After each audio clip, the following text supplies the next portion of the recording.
You mentioned that, okay, so you did the hayride and all this other stuff. So you decide that you want to do a horror movie convention. Now, we spoke last time when your new record came out and just all the horror elements.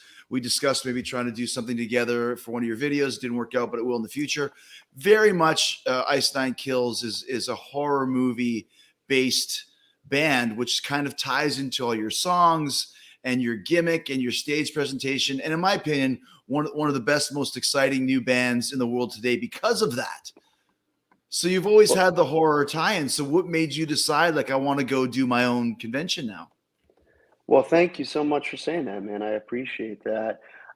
For me, horror is always been more than has always been more than just the movies. It's like this culture Yeah. and this subculture of people who you run into at a midnight screening of Friday the 13th Part 5. That like those little things that you go to where you meet like-minded people that really get the joke. They're not actually sick, depraved people, but they're in on the joke. They're having a good time. They get what horror is, that it's not for crazy people. It's just escapism. Sure. And I think there's a real sense of community around these films, and I've been fortunate enough to start to do these conventions as someone that people want to meet, as crazy as that seems to me.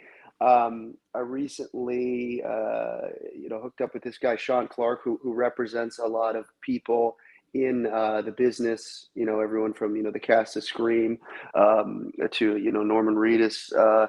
And so I've been doing these horror conventions and meeting not only the great fans, but these celebrities. And most of these people are just the nicest folks you could possibly meet, and they're so gracious and excited that anyone wants to wait in line to meet them. Mm-hmm. So it just seemed like the perfect time to do it. We seem to have been able to meet enough people where the band name is known to a lot of these actors now, whether it's from fans of ours tweeting at them saying, "Oh, you got to check out Danielle Harris. You got to check out this band, Ice Nine Kills. They, do a whole song about Halloween."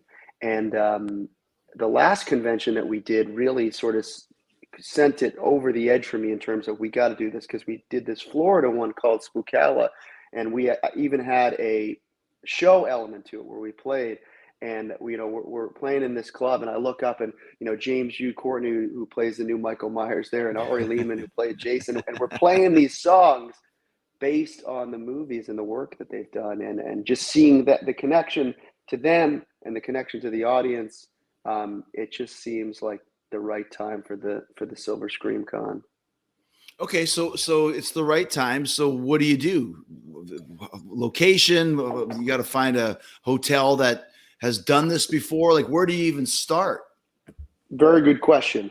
So one of the conventions that I had done, I think it was the first one I ever had done, was called Astronomicon, put on by this guy George and Mike, and they manage the band Twisted, and they've developed a really great setup for Astronomicon. I went to it. It was in Michigan, just a little outside of Detroit, and I was blown away by the professionalism of how it was set up and how the guests were taken care of and how every little logistic was great. I mean, I went into my hotel room, and in there, waiting for me was like a customized hockey jersey that said my name on the back. I was like, these guys have got it down. So when the idea came to do our own convention, I was like, we got to hook up with these guys because they're pros. This is our first time doing it, and we don't want to go in and put on a mediocre show for the first one. We want it to be slick and polished and awesome, and we partnered up with them, and they've been incredible, and they have that expertise and that knowledge that will hopefully, we can skip a few steps and not have to go through those like triumphs and tribulations of a first year show. So you kind of basically, it's similar to like I said, the Jericho cruise, that I've been doing. The fourth one comes up in February, but you hook up with the promoter, basically Sixth Man, who specializes in theme cruises, the Kiss cruise and, you know, Kid Rock, and now it's Jericho, whatever it may be. So they kind of help you with the heavy lifting of the logistics of it, and then you got to fill in all the rest of the blanks. Correct? Same idea.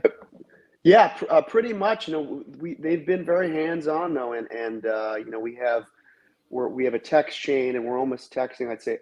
I would say every day about what guests we're going to announce next, and what vendor is going to be there, and what can we do to take it to the next level. Like, we're working right now to have this sort of experience where you can step inside Patrick Bateman's apartment and have a little photo op.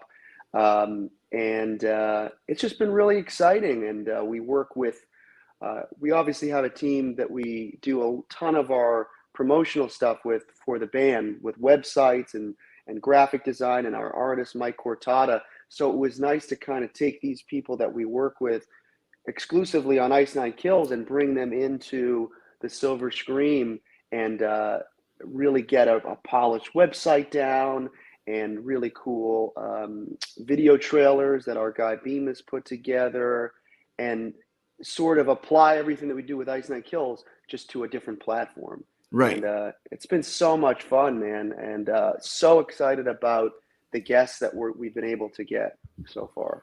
Well, and we'll talk about them, but first and foremost is the location of it. And it's in Boston, in Danvers, Massachusetts, which this basically your backyard. Was that something that you said we have to have this in the Boston area? Yeah, that from the onset, this band has been a Massachusetts-based band. That's where we start. That's where our roots are. That's where I was first inspired by the Rock and Shock convention and Spooky World. So I thought it was only right to hold it in our home state. And you know, the tickets are selling really, really well, and we hope that this becomes an annual thing. That's the idea. And beyond that, you know, maybe we'll expand to do the Silver Scream Con maybe a few times a year. Maybe there's one in LA, or maybe there's one in Chicago. But yeah, definitely wanted the first one to be based in Massachusetts. And it's Danvers is right next to Salem, which obviously has a huge history of you know, the macabre and spirits, and obviously the witch trials. So we thought, oh man, this is not only a cool opportunity for people to come from all over the world, which we've been seeing, you know, been buying tickets from Australia and all over Europe to see the convention, but maybe stay a few days and check out Salem, because there's many sights to see.